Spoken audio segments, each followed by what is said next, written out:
ta'u yeroon hin sokkine yeroo baay'ee qabna. Yaaddeenaa afuura banamaadhaan sagalee Waaqayyoo gabaabaatti dhageenya. Galanni Waaqayyoof haa ta'u. Mee wal dubbisaa baga nagaan dhuftee, baga nagaa taatee, sin jaalladha, ati eebba kooti waliin jedha. Galagaggalaa wal dubbisaa. Galanni Waaqayyoof haa ta'u. Nagaan amma mi'oofteetti ba'anii galuun, oolanii buluun gargaarsa Waaqayyootiin. Galanni Waaqayyoof haa ta'u. Haleluuyaa. Maqaan Waaqayyoo barabaraan kan eebbifame haa ta'u. Ameen, ameen. Waaqayyo haa eebbifamu. Sagalee Waaqayyoo walii wajjin dhageenya. Nooraa Waaqayyo sinaa eebbisu. Dubbii sagalee Waaqayyoo iddoodhuma sila nuu dubbifame. Wangeela Maatiyos boqonnaa 5 lakkoofsa 1 hamma 12 isa jiru nuu dubbifame.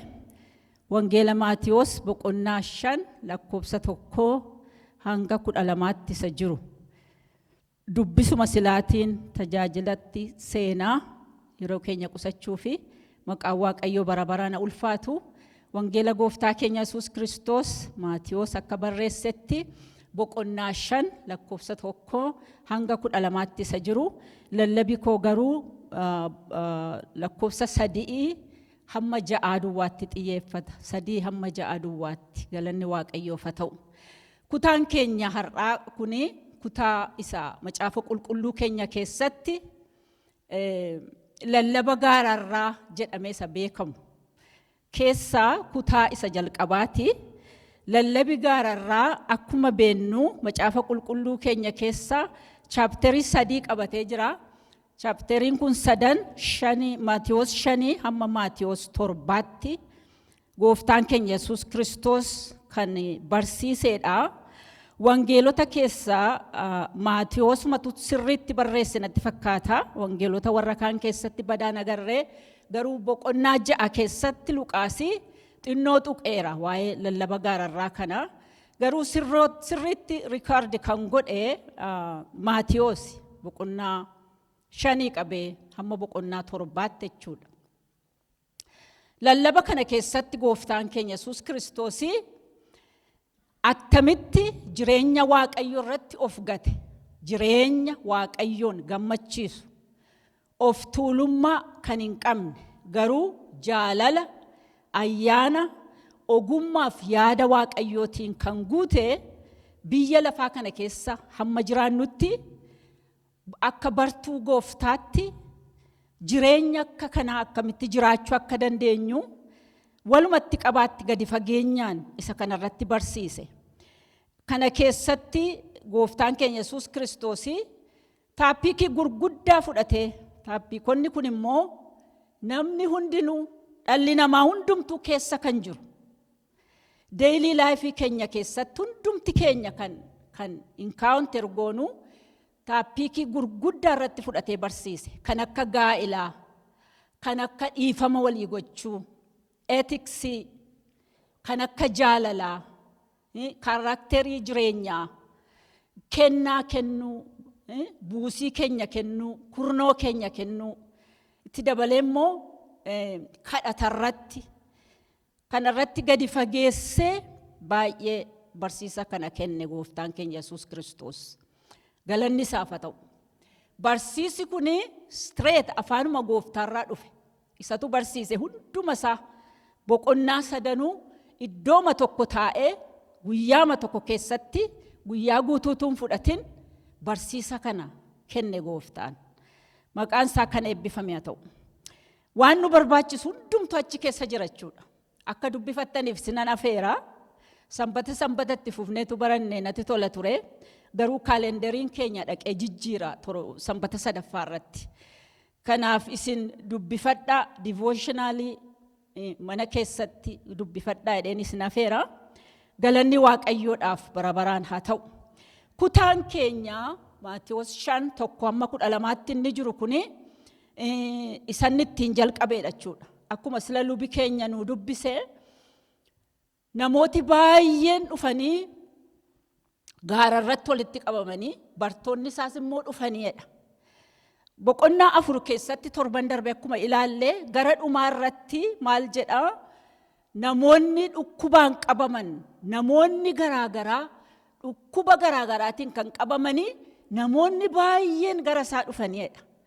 Namoota kana hundumaa fayyiseedha. Galanni isaaf haa ta'u. Namoota kana hundumaa fayyisee.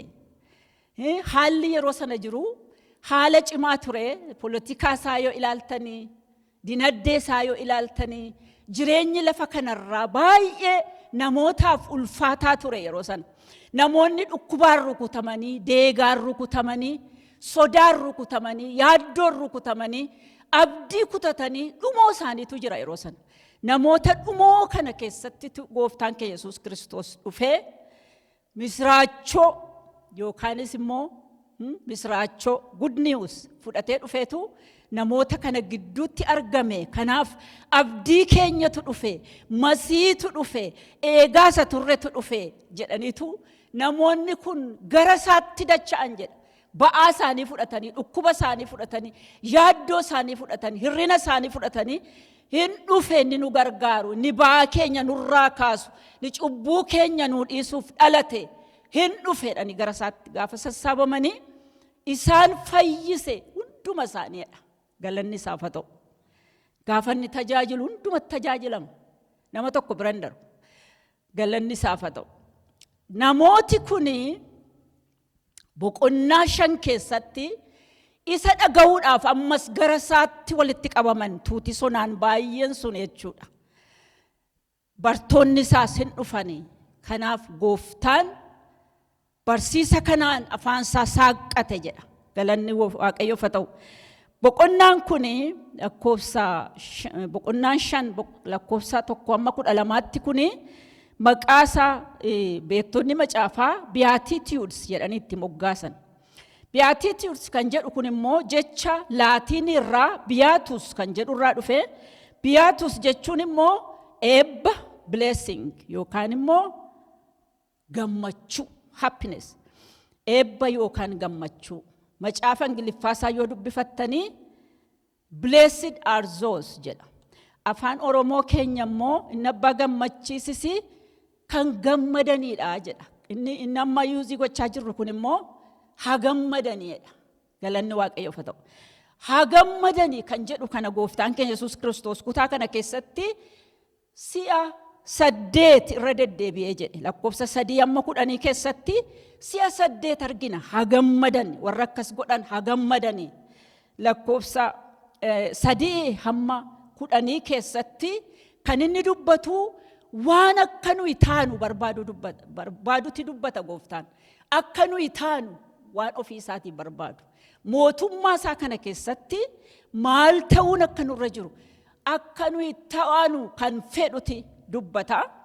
Boqonnaa lakkoofsa 11-12 keessatti immoo sababii isanni jedhe sana feenee abboomamnee isanni jedhe sana taanee fi ari'atama nurra ga'uu danda'u dubbata. Lakkoofsa sana lamaan keessatti immoo akkuma isiniin jedhee lallabi koo 4 duwwaa irratti hin dubbadha. 3-6 isa jiru. 3 irratti gooftaan keenya Yesuus Kiristoos karaa hafuuraa hiyyeessota warri ta'an haa gammadan. Karaa maalii? Karaa hafuuraa hiyyeessota warri ta'an maala ta'anii haa gammadan. Duukaa jirtumni haa gammadan. Hafuuraan hiyyeessota ta'u. Jechi kun jechi hiyyeessota jedhu kuni hiyyummaa isa kadhataa namaan kadhataa namni nama alatti ba'ee karaarra dhaabbatee kadhatuuni kadhataa jenna nama sanaan. Isaa wajjin wal fakkaata. Namni yeroo attamii karaatti ba'ee kadhata. Namni kan inni karaatti ba'ee kadhatu kadhachuudhaaf murteessu namni tokko yeroo isa dhumaa waan qabu hunduma mana isaa keessaa fixee badduu baasee beela obsuu dadhabee yaada obsuu dadhabee mee ka'een gadi ba'a. Namni garaa naa laafu yoo jiraate mana kana keessatti du'uurraa abdii kutannaa isa dhuma jechuudha. Gadi ba'eetu ani homaan qabu na gargaaraa jedhee karaatti ba'a. Inni kun egaa qaaniidha mitiire? Qaaniidha. Maaliif karaatti yeroo ba'u warrootuma kaleessa isaa beekan duratti ba'a. Haala inni ittiin jiraachaa ture warra beekan duratti ba'a. Nama guddaa yoo ture nama guddaa ta'uusaa warra beekan duratti gadi ba'ee lakkii ani yoomeera hoomtuu hin jiru of gargaaruu hin danda'u baankraapsiin galee jedheetu gadi ba'a. Gooftaan keenya Yesuus Kiristoos hafuuraan hiyyeessota warri ta'an hagammadan yeroo jedhu jireenya lafa kanarraa qabeenya lafa kanarraa isa nuyi qabnu waa'ee isaa haasa'aa jira miti gooftaan. Iddoo kanatti sirriidha namoota naannoo isaatti naanna'anii jiran sana keessatti hiyyummaa arga, gadda arga, miidhamuu arga. Haa ta'u iyyuu malee garuu ani mootummaa Waaqayyoon fidee dhufe isa jedhu dabarsa. Mootummaa Waaqayyoon fidee dhufe. Mootummaa Waaqayyoo kana keessatti akkasin taatan kanan barbaaduu jedha. Hafuuraan hiyyeessota warra ta'an. Isaan hagammadan. Eenyudha isaan? Isaanii ani gargaarsan barbaada warra jedhan. Ati gargaaraadha na gargaaruu dandeessaa. Humna qabdaa, dandeettii qabdaa, gara laafummaa qabdaa. Ani garuu homaan qabu. Ani gargaarsan barbaada. Ani keessi koo duwwaadha. Ani siin malee homaa tokkoyyuu gochuu hin danda'u warra jedhan. Spiritual poverty. Hafuuraan hiyyeessa ta'u. Isaaniin utuun dhoksin, utuu dhoksuu yaalin, utuu of hin tuulin, utuun qabaatiin anoo qabatuun jedhin, utuun jiraatiin jiratuun jedhin, gadi of qabanii, gadi jedhanii, yooma jiraate iyyuu dabalata barbaacha fuula isaa duratti warra gadi jedhan isaan kun kan galateeffamaniidha jedhe gooftaan. Akka waldaa Laadooqiyaa utuu hin ta'in Laadooqiyaa. Akkas jedhe gooftaan waldaa sanaan hafuurri qulqulluun mul'ata Yohaannis 3:17 akkasittiin jedha. Ati ani sooressa geessifadheera wanta na barbaachisus hin jiru hin jettaa jedha. Ati nama gadadamaa namni boo'uufiin isaaf ta'u. Ati nama deegaa jaamaa qullaas ta'uu kee garuu hin beektu ittiin jedha. Argitanii waldattiin of tuulti. Ani jira, ani sooressa, ani geessifadheera. Qabeenyi guutuu, tajaajiltoonni guutuu jiraan jetti waldattiin. Hafuurri qulqulluun gaafa ilaalu immoo waan inni argu laala. Hafuurri Waaqayyoo yeroo ilaalu immoo waan inni ishee keessatti argu laala. Ati nama gadadamaadha jedha. Ani yeroon si ilaalu ati jaamaadha. Ati nama boo'uufiin isaaf ta'uudha yeroon si ilaalu. Yeroon si ilaalu ani qullaa keessi arga. Ayyaanni sirra hin jiru. Argitanii hafuurri Waaqayyoo hin arga. Hafuurri Waaqayyoo hin beeka. Hafuuraan hiyyeessota ta'uun jechuun egaa gad of deebisu jechuudha. Gad of deebisu. Inni beeku na arga. Inni beeku na arga waan ta'eef anomaa miti. Anomaan qabu. Anomaa gochuus hin danda'u. Waan na barbaachisu hundumaaf harka keen eega. Ameen. Waan na barbaachisu hundumaaf sin eegaa si harka jireenyi koo jedhanii fuula isaa duratti honestly yeroo of dhiyeessanii warra akkasiitiin hagammadaniidha gooftaan.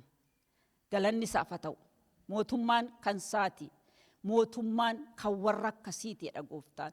Warra akkasiitiif mootummaan kenna. Ameen. Mootummaan isaaniif kenna warra akkasiif jedha.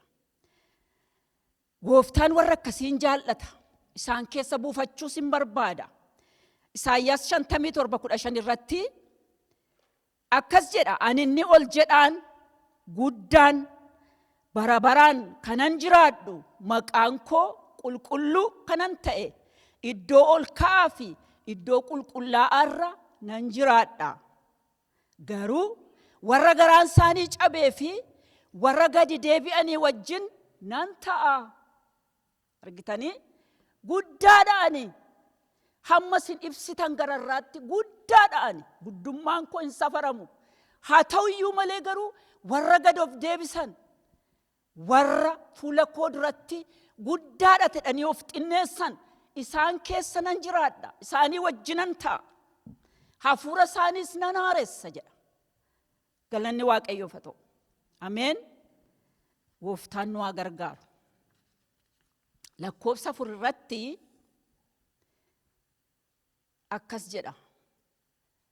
Warri garaan isaanii gaddee haa gammadan.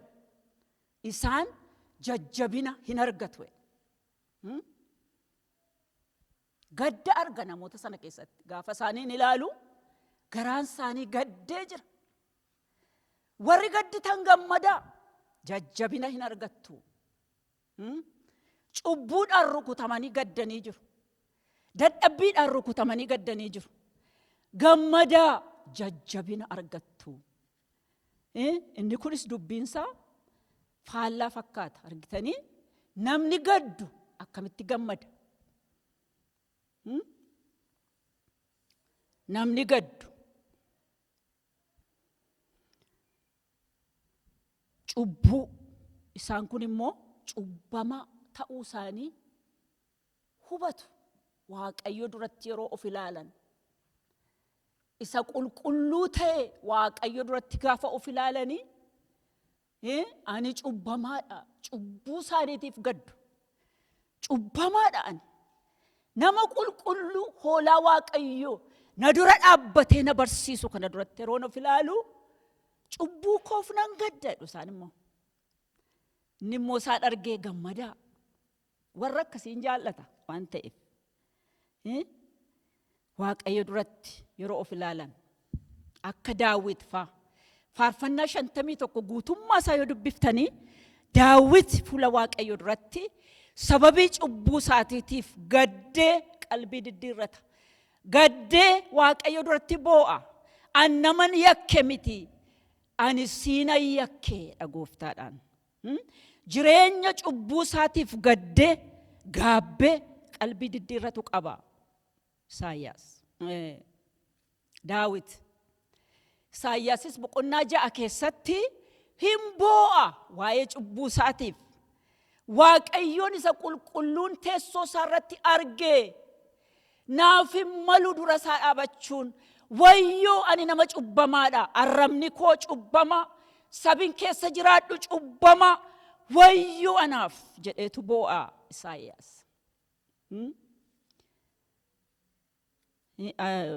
Roomee keessatti Phaawulosis akkuma kana, ana nama gadadamaa foon isa gara du'aatti na geessu kanatti eenyutu gargar na baasa?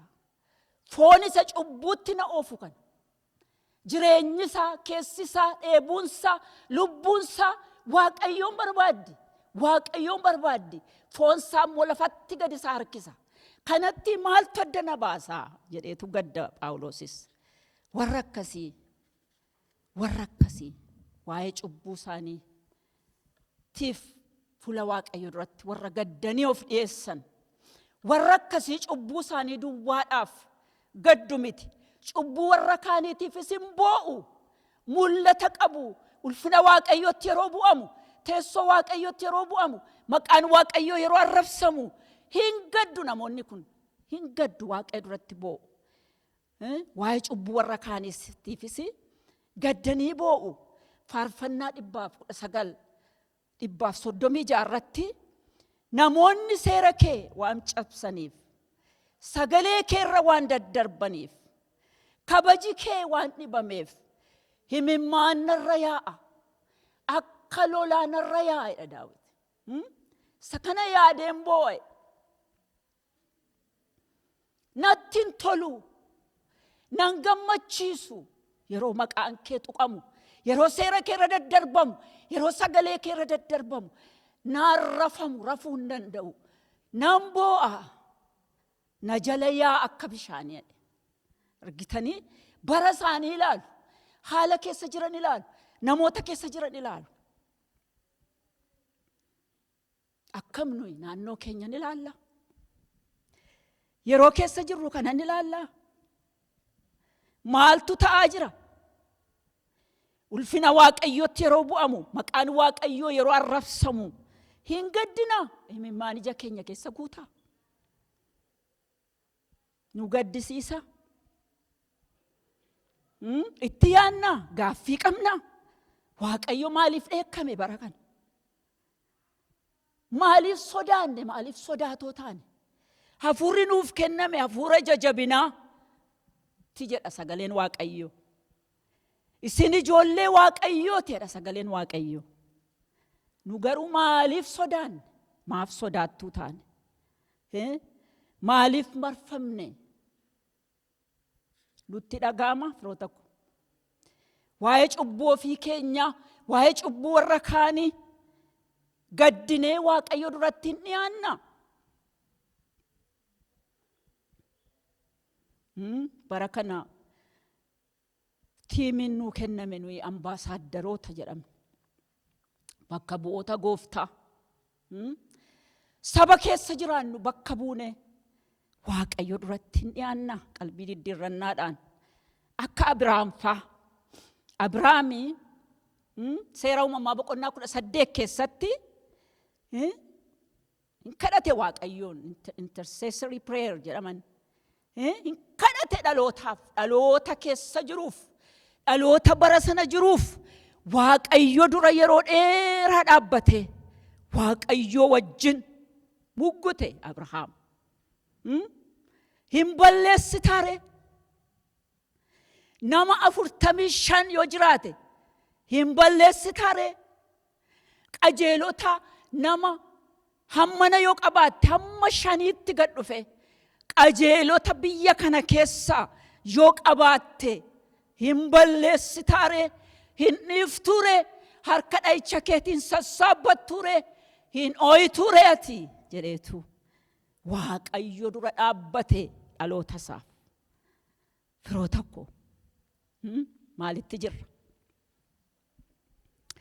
Warra cubbuu isaaniitiif, cubbuu warra kaaniitiif gaddanii Waaqayyo duratti dhiyaatan. Isaan gammadan. Jajjabina argatu. Jireenya ammaattis Waaqayyo faradee jajjabina argatu. Jireenya dhufuttis Waaqayyo firdii jalaa isaan oolcha. Haa gammadan isaan. Haleluuyaa. Maqaan Waaqayyo haa eebbifamu. Hisqeel boqonnaa 9:4 irratti sagaleen Waaqayyo akkas jedha. Waaqayyo yommus namichaan mandara Yerusaalem keessa adeemiitii adda namoota warra sababii wanti ciiggaasisaan as keessatti hojjetameef gaddanii boo'anitti milikkita godhe. Ilaala Waaqayyo. Argitanii? Waaqayyoon ilaala. Mandara Yerusaalem keessa deebiitii jedheen. Yerusaalem keessatti wanti ciiggaasisaa waan ta'eef, Waaqayyo waan tuqameef, ulfina Waaqayyootti waan bu'ameef, sodaatamuun Waaqayyo waan dhibeef, gaddanii warra boo'an isaanitti mallattoo naa godhi. Adda adda isaaniitti mallattoo naa godhi. Gargar baasa Waaqayyo. In calala Waaqayyo. Ameen. Si ilaala Waaqayyo. Waan ati hojjettuun ilaala Waaqayyo. Haleluuyaa. Hin ilaala Waaqayyo. Hin secca'a. Garaagarummaa uuma. Isaanitti mallattoo naa godhe ergamaa isaatiin. Isaan kan kooti. Isaaniif yaadi koo galeera. Isaaniif mallattoo naa godhe adda isaaniitti. yeroo ati cubbuu warra kaaniif boossu, yeroo ati waan ulfina Waaqayyootti bu'ameef boossu, yeroo ati argamu Waaqayyoo hawwitee boossu, Waaqayyo si arga. Ameen. Si arga. Guyyaan isaa gaafa dhufu mallattoo sitti godha. Ameen. Maqaan Waaqayyoo eebbifamu. Warra gaddanii wajjin hin badan isaan, warra badanii wajjin hin badan isaan, warra rukutamanii wajjin hin rukutaman isaan mallattoo qabu ka adda isaaniirraa. Erga akkas gootee booddeedhe Waaqayyo. Kutaa sana dhaqaa dubbifadhaa. Erga isaanitti mallattoo naa gootee booddee warra kaan, warra Waaqayyo hin dhaga'u naan jedhan, warra Waaqayyo hin jiru naan jedhan, warra Waaqayyo hin argu naan jedhanii waan barbaadan godhan. Akka isaan deebi'aniif ani obsinaan, akka qalbii diddiirrataniif ani obsinaan, Waaqayyo hin jiru warra naan jedhanii waan isaanitti tole hojjetan sana ho'a tokko malee ittiin jedhe Waaqayyo. Waaqayyo nu haa gargaaru. Waaqayyo hin arga. Akka Waaqayyo biratti fudhatamutti gadduun yaada garaa geeddarachuu hin fida. Inni immoo gara fayyinaatti geessa malee nama hiyyeellaasisuudha. Phaawulos lammaffaa Qorontos 7:10 irratti. Nama hiyyeellaasisu, nama hin qaanessu, Waaqayyo duratti dhiyaachuun nama hin qaanessu.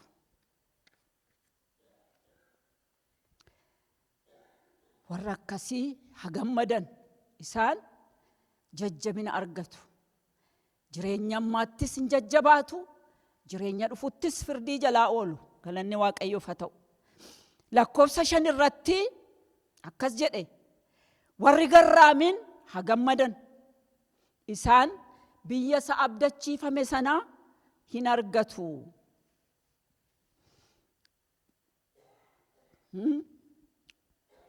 Warra furaan hiyyeeyyiin, warra waan isaan barbaachisu hundumaaf dhibbaa dhibba harka Waaqayyootti of gatan hagammadan. Warri gaddan, warra cubbuu ofii isaaniif, cubbuu dhaloota keessa jiraniif Waaqayyo duratti boo'an jajjabina argatu. Asitti immoo warri garraamiin hagammadan isaan maal argatu? Jireenya argatu. Warra Waaqayyo irratti gad of deebisan, sagalee isaaf, karaa isaaf, yaada isaaf Waaqayyoof fedhanii, jaallatanii, jaalalaan isa duratti jilbeenfatan isaani warri garraamiin. Warri garraamiin yeroo baay'ee nami garraamiin badaan dubbatu. Badaan dubbatu. Callisaadha. Namoonni isaa wajjin jiran immoo warri baay'ee dubbatan immoo simaartii of fakkeessan immoo homaan beeku se'u namichaan. Homaan beeku, sodaataadha, hin beekuudhani maqaafaatti baasu. Gooftaan garuu garaa laala. Garaa laala Yesuus. Ulaagaan isaa inni garaa ilaala. Warri garraamiin, garaa isaaniitti garraamiin, isaan gowwoota miti, isaan dadhaboo miti, isaan wallaalota miti. Of eeggannu see tokko tokko maqaa ol ilaanna. Isaan humna qabu, dadhaboo miti. Isaan ogummaa qabu, wallaaloo miti. Isaan beekumsa qabu, isaan qabeenya qabu. Garuu humna isaanii, beekumsa isaanii, qabeenya isaanii, jireenya isaanii Gooftaa duratti bichisiisu. Situ guddaadha. Beekumsa qabu garuu situ beekaadha. Qabeenya qabu garuu situ qaba. Haleluuyaa. Warra akkasiitiin jedha Gooftaan. Warra akkasiitiin gad of deebisanii Waaqayyo duratti ulfina isaaf male kan isaa kennan. Isaan kuni hagammadan jireenya abdachiifame hin argatu.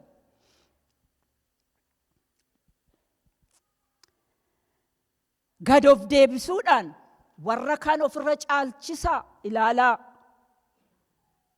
lakkaa'a malee yaada keessan keessatti of tuulummaatiin yookiin of dhiibuudhaan waan tokko illee hojjetinaadha Phaawulos Filiphisius 2:3 of tuulummaadhaan of dhiibuudhaan ana beekaadhaan anatu kana godhe anaan kun ta'e jettanii of himuudhaan waan tokko illee hojjetinaa ziiroof jalaa gootu hojii keessan ziiroodhaan abbaazzaatu jedhaan maal haa ta'u malee gad of deebisaa warra kaan ofirra caalchisaa lakkaa'a ofirra caalchisaa ilaalaadha maqaa Waaqayyoo eebbifamu Waaqayyo warra gad of deebisanii wanta qajeelaa ta'een isaan geggeessa jedha Daawit immoo warra gad of deebisan waan qajeelaa ta'een isaan geggeessa Gooftaan nu gargaaru lakkoofsa 6 irratti sadhumaa warri waan qajeelaa akka midhaanii beela'an warri waan qajeelaa akka bishaanii dheebotan haa gammadanii Gooftaan haleluuyaa haa gammadan maaliif isaan geessifachuuf jiru geessifachuu beektu isa waan hundumtuu akka yaaddan isinii ta'ee gammaddan baqa steetii sadhuma gammachuu isaan geessifachuuf jiru eenyufaan warri waan qajeelaa akka midhaanii beela'an warri waan qajeelaa akka bishaanii dheebotan haa gammadan jechi beela'uuf dheebochuu jedhu kuni iddoo kanatti beela baay'ee gadi fagoo dheebuu baay'ee gadi fagoo irraan kan ka'e nama balaa du'aatti saaxilamuuf jedhu baay'ee yeroo dheeraa nyaata dhabee hawwee yeroo dheeraa bishaan dhabee hawwee isa dhumaa utumatti kennan yoo ofiin fudhachuu kan hin dandeenye balaa du'aaf saaxilamuuf isa jedhu isa wajjin wal fakkeeffamu nama akkasii nama dadhabaa jechuudha yoo IV fayin dafanii kennaniin malee dandamachuu hin danda'u nama akkasii beelaaf dheebuu sadarkaa du'aarraan geessisu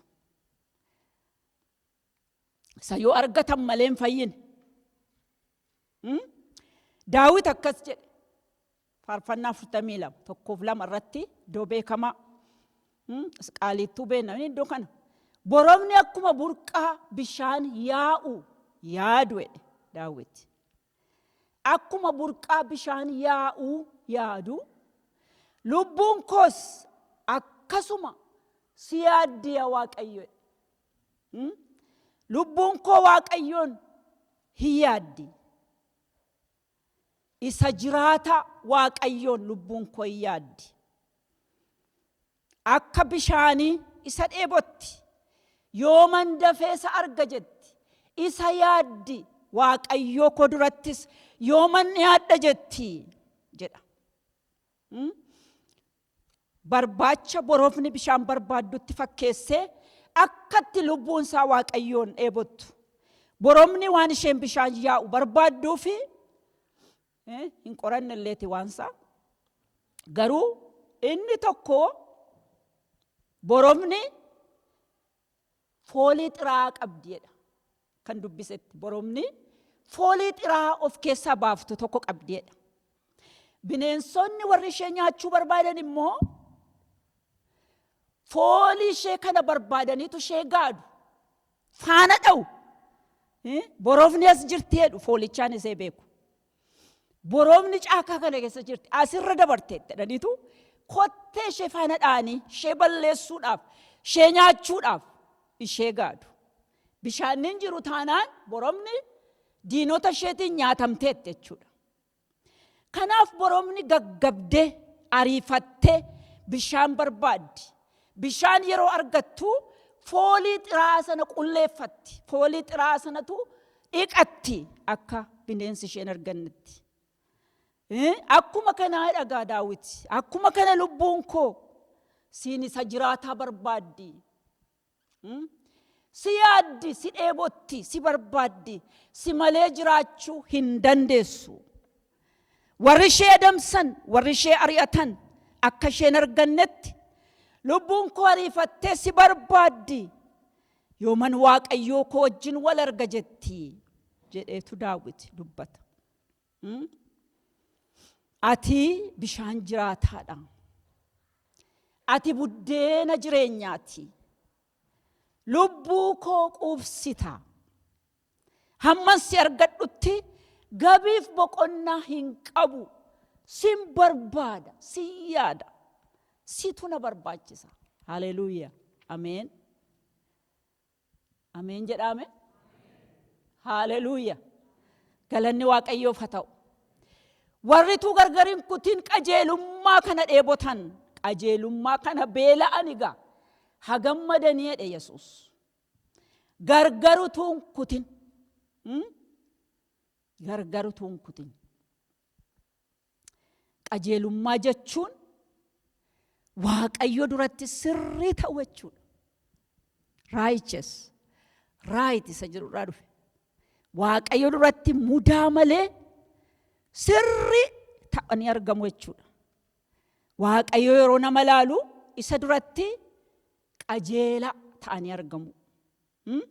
Namni foon immoo gaa waan ittiin qajeelaa ta'u, nama akka koof nama akka keessanii immoo waan ittiin sirrii mudaa hin qabne, achiin jal'anne asin jal'anne ta'ee argamu hin qabu Waaqayyo duratti. Ulaagaa kana kan guutu hin qabu namni foonii. Qajeelummaan keenya akka moofaa abaarsaati jedha sagaleen Waaqayyo. Akka moofaa abaarsaati. Maal wayyaree? Kiristoos qajeelummaa keenya jedha sagaleen Waaqayyo. Ameen. Mee Kiristoosiif galata kenna. Mee harka keessan rukutaa. Mee ililchaati. Daddabalaati. Waaqayyo kanaaf Yesuusiif galata kennaame. Saddoo mudaa keenyaa dhaabatee qajeelaa nu godhe. Ameen.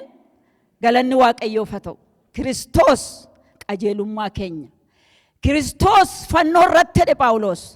Cubbuu keenya hundumaa fuudhee, moofaa abaarsa keenyaa hundumaa fuudhee, isa nutti farachiisu, isa quba nutti qabsiisu hundumaa fuudhee fannoo irratti dhaqee cinqaarse jedha Phaawulos. Ameen. Haleluuyaa. Namantu sinii cinqaarseera Kiristoos. Hin amantu. Haleluuyaa. Nana mana jedhame. Nana mana jedhame. Kiristoos cubbuu koo naa dhiiseera jedhame. Waanjoon narraa ka'eera jedhame. Abaarsi narraa ka'eera jedhame. Du'iif sodaan du'aa narraa ka'eera jedhame. Nana mana sittedha Yesuusiin. Haleluuyaa. Maqaan isaa eebbifamu. Miidhaginni kummee, babbareedinni kummee, sagaleen keenya inni nu isaaf qusannu kummee isa keessaa dhufe. Lafanni dhufe beektu achii dhufe. Isatu hojjete. Maqaan isaa eebbifamu. Fannoo irratti cinqaarse. Fannoo irratti waan guddaatu ta'edha Phaawulos yeroo dubbatu. Waan guddaatu ta'e, jijjiirama guddaatu ta'e. Kiristoos achirratti isa nurraa fuudhe sassaabee ol ba'e sana hundumaa cinqaarsee qajeelummaa isa kan isaatii nutti dabarsee ijoollee Waaqayyoo akka taanuuf aboonuu kennee maqaa keenya jijjiiree Waaqayyo duratti qajeelotaaf ga'o godhee nu dhaabe. Galanni bara baraan isaaf haa ta'u. Kiristoos qajeelummaa keenya. Kiristoos Waaqayyo duratti qajeelota nu godhe. Amma nuyi Waaqayyo wajjin nagaa qabna. Ameen. Ani Waaqayyo wajjin nagaan qaba jedhame. Ameen. Karaa Kiristoos nuyi Waaqayyo wajjin lola hin qabnu. Nuyi Waaqayyo wajjin nagaa qabna. Qajeelaan keenya Kiristoos. Qajeelaan keenya Kiristoos egaa akkas jedhe. Qajeelaan ana jedhe. Ana beela'a. Ana dheebodha. Ameen. Ana beela'a. Ana dheebodha. Caalchisaa na barbaada. Caalchisaa na yaada. Caalchisaa na hawwa. amantoonni dur faarfannaa dhageenyu. Deebi'ii nu eebbisi ammasi nu ga'eera quufneerra hin jennu. Yoom quufna? Tsiyoon yeroo geenyu duwwaadha quufuun keenya. Hammasitti ammas dabali nu eebbisi, nu barsiisi, nu nyaachisi, hafuura qulqulluudhaan nu guuti, ayyaanaan nu guuti, humnaan nu guuti, dabali. Ameen. Caalaatti na barbaadaa, caalaatti na dheebodhaa. Maqaan Waaqayyoo haa eebbifamu. Xumuruu ga'eera. Ijoollee haayiskuuliitu kubbaa miillaa taphataa jedhama. Dur akkan dhufeen hin dhaga'e jecha kana. Kubbaa miillaa taphatuyyuu tiimiin lamaanuu baay'ee jajjaboodha. Lamaan isaanii tuma waliin morkatanii taphatanii tiimiin tokko goolii galche. Bakka inni goolii galchee lafa ciree hin sirbaa. Tiimiin kaanii gooliin itti gale immoo xinnoo ishee miinii bireekii wal waamanii mari'achuutti ka'an. Maal fooyyessinu? Maaltu badee? Maal fooyyessinu? Maal gochuun nurra ture? Jedhaniitu isaan immoo hin mari'atu jedhamu. Warri sirban immoo dhiisuu didan. Hinuma sirbu. Ilaalaa goolii tokkitti gashaniiti. Hinuma sirbu gammadanii jennaan koochiin isaanii maal jettiini? Dubartiidha koochiin isaanii. Maal jettiini? Baay'ee excited hin ta'inaa. Xabii hin raawwatamne. Xabii maal hin taane? Xabii hin raawwatamne. The game is not over. Hin raawwatamne xabii. Baay'ee excited hin ta'inaa. Asuma gashitaniini akkasin sirbinaa. Attamitti caalaa hojjennu, attamitti moonu hidhaa mari'adhaa malee. Takka gammadanii keessan oliidhaa ittiin jette. Argitanii excitementii kaleessaatiin isuma himachaa gammadaa oolla taalaan rakkina qaba. Dubbiin Waaqayyo maal jedhaa? Seexanni yeroonsaa akka dhume baree humna jiru hundumaa dabalatee biyya lafaatti bobba'eera. Argitanii diinni keessan hin ciisu sagalee Waaqayyo miti. Kanaaf caalchisaa na yaada, caalchisaa na barbaada. Warri na beeloftan, warri na dheebottan gammada jedhe Yesuus. Warri caalchiftanii na dheebottan, warri caalchiftanii na beeloftan tuun nuffin, tuun dadhabin, tuun nageen jedhin. Humna qaba, ani jabaadha, ani faarfataadha, ani raajiidha, ani lallabaadha, ani nan danda'a, seexanni nan danda'u cimaadhaan jettanii isuma sirbaatuun olin warri ammas abshaaloonni humna dabalachuuf na beela'an, na dheebotan, hagammadan.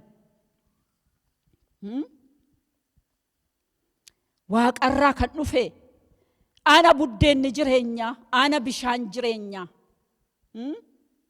Anatu beela sin baasa, anatu dheebuu sin baasa, anatu isin quubsa. Na dheebodhaa jedhe Gooftaan.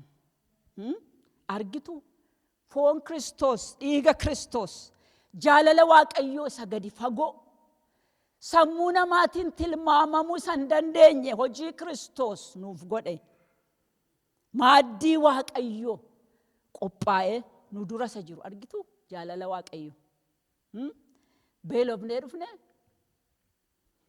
Beeloftanii dhuftanii akkuma Daawit jedhe. Lubbuun keenya Gooftaa yaaddee gaggabdee hamman isa argutti jecha beelofnee dhufne? Beelofnee dhufne?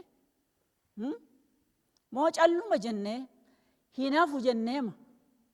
Sanbatuma noormaalii dhufne? Namni tokko yeroo waamicha manatti waamanii dhaquun barbaadu mana nama. Garuu immoo yoo nafe maal naan jedhu jedheetu ka'e dhumarratti fa'a dhaqee of mul'isa. Yoo nafe maal naan jedhu jennee dhufnaa waldaa. moo gooftaa beelofne gooftaa dheebonne gooftaa yaanne obboloota yaanne dhanna keenya kan ta'an obboloota kiristaanota yaanne nuyi dhanna Kiristoosidha sagaleen Waaqayyo. Akkasitti dhufnaa waldaa. Moo yoo nafe maal naan jedhu jennee dhufu. Har'a ofii koos isiniinis chaalenjiin godha. Nan beela'a. Gooftaan akkas jedhe yeroo dhumaa fooniif dhiiga isaa fudhattanii yeroo dhuma foon koo dhiiga koo fudhattanii maal jedhe? Naa deebiftu? Maal jedhe gooftaan? Yeroo foon koo nyaattan yeroo dhiiga koo dhuddan maal godhaa? Na yaadadhaa jedhe miti? Na yaadadhaa. Yaadannaa gooftaa. Na yaadadhaa. Cubbuu keessan akkan isiniif dhiise, du'aaf sodaa du'aarraa akkan isinii kee, abaarsa akkan isinirraa kaase, dukkana akkan isinirraa kaase, akka madaa'uu kootiin fayyitan na yaadadhaa. Gammadaa, na galateeffachaa, na yaadachaa, hojii isiniif hojjetame kana celebrate gochaa fudhadhaa, nyaadhaa, dhugaa jedhe gooftaan. Noo maal yaadaa dhufne? Ammayyuu ani cubbamaadha, ani kana, ani sana, ani dhukkubsataadha, ani kana. Kotota keenya ammayyuu kotota keenya guurrannee dhiyaanna. Gooftaan akkasitti dhiyaadhaan jenne.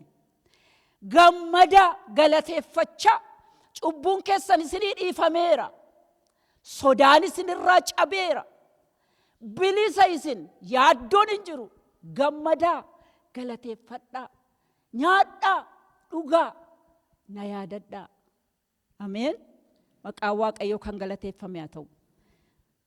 Gooftaan gaafa Irbaata qulqulluu dhaabe sana galgala miilla bartootaa dhiqee, miilla bartootaa dhiqee raawwateetu gaaffii isaan gaafate.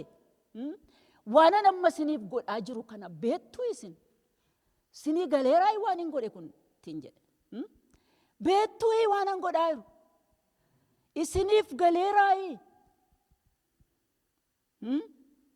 Gooftaan har'ayyuu nu gaafata. Nu yeroo fooniif dhiiga isaa fudhannu, karaa luboota inni waame, yeroo fooniif dhiiga isaa fudhannu, maqaa keenya waame, na yaadadhu. Sii galeeraa waan hin sii godhe? Na yaadadhu nuun jedha gooftaan. Gooftaa haa yaadannu firoota koo. Galanni Waaqayyoof haa ta'u. Ol kaanee galateeffanna luba keenyaa wajjin.